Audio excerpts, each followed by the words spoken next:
ఒక చిన్న కోతి. దానికి అరటిపండ్లంటే చాలా ఇష్టం.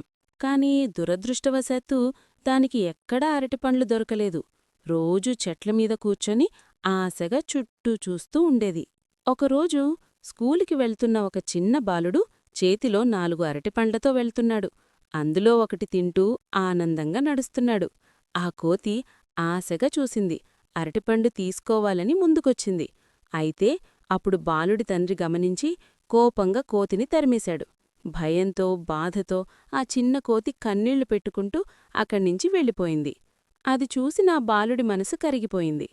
మరుసట్రోజు స్కూలుకి వెళ్లేటప్పుడు ఇంకా 4 అరటిపండ్లు ఎక్కువగా తీసుకెళ్లాడు. తండ్రికి తెలియకుండా నెమ్మదిగా కోతిని పిలిచి అరటిపండ్లిచ్చాడు. ఆ కోతి ఆనందంతో తింటూ ఉండగా వెనకనించి తండ్రి అన్నీ చూశాడు. బాలుడి చెవులు పట్టుకొని కోపపడలేదు. అలాగే నవ్వుతూ అన్నాడు, మంచి పని చేశావురా అబ్బాయ్. ఆ తర్వాత ఇద్దరూ కలిసి ఆ కోతిని పెద్ద అరటితోటకు తీసుకెళ్లారు. ఇక్కడ నీకు నచ్చినన్ని తిను అని తండ్రి చెప్పాడు.